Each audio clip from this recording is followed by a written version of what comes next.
Whoa, my eyeballs.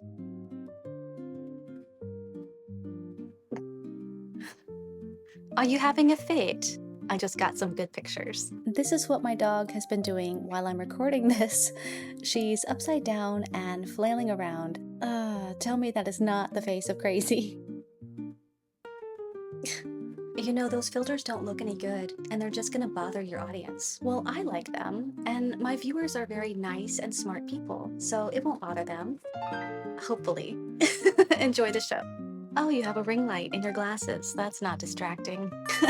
Hello, Smarties. A quick reminder, Rumble.com is very beginner friendly and much less demanding about your personal info. Bless you. Rumble is not my sponsor. I just joined them August 13th. A member in my writing group said she'd like more information on writing Christian nonfiction, specifically devotionals. So I did some research. Now, I'm not going to quote directly from the sources because I don't want to ever plagiarize anyone. I'll list the sources I looked at and share a summary of what I learned. The only quote I'll provide here is from the DuckDuckGo Assistant, which is the embedded tool in that search engine. So I don't think that it's copyrighted. When I looked up how to write a devotional, this is the response that it created. To write a devotional, start by selecting a theme and a relevant Bible verse. Structure your devotional using a 3-part format.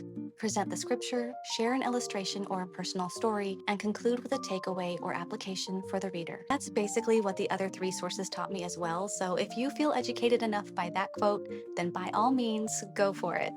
But personally, I like a little more explanation, so here's what else I picked up from further research. JerryJenkins.com reminds us that there are some details to consider. For example, devotionals can be created thematically for specific groups of people. Trauma survivors, athletes, men, women, teenagers, grandparents, college students, veterans, teachers, police, nurses, and pastors, etc. Keep a devotional journal for yourself, because what we experience each day has potential to become material for a devotional. Track spiritual events in a journal to help you share the life lessons you've learned. Ask yourself, did a specific verse change your day, your life, or your perspective? Has God brought a special person into your life as a friend or mentor? Have you received an answer to a prayer that proved he was working in your life? Has God ever rescued you when you were spiritually wayward? Did a deep hurt in your life make you better at helping other people? In the article on Grace Theological Seminary, the bottom line was this: be sure you understand the scripture before you start talking about it. Avoid pretending to know what Jesus might be telling someone else. Stick with what he's telling you personally. Be honest and keep it simple.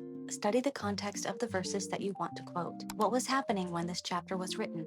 What were the needs of the original audience? Were they rich or poor? Were they experiencing racism or sexism? Were they being unalived for their faith? And how is the verse relevant in modern society? Lastly, consider the needs of your specific audience. What group of people are you writing to? Megan Allen Ministries reminds us that there's a simple format for each devotional. 1. Begin with a relatable story. Grab your reader's attention with a personal testimony or a story from the Bible that portrays the main point of the message. Think about what issues were presented in the circumstances of the story. Did you or another main character have to overcome a fear or an obstacle? How did God solve their situation? 2. Scripture. The most important step is sharing the verse that inspired your message.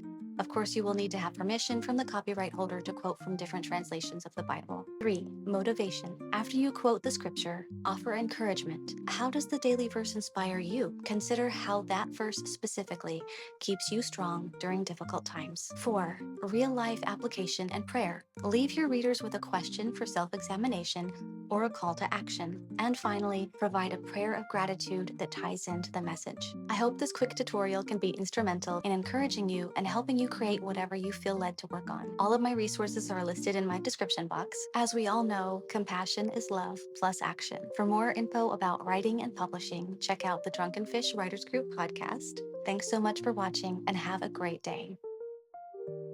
It literally looks like I'm aiming for big southern hair. Raised by 2 Yankees, but they still got me, y'all. Look, the higher the hair, the closer to God.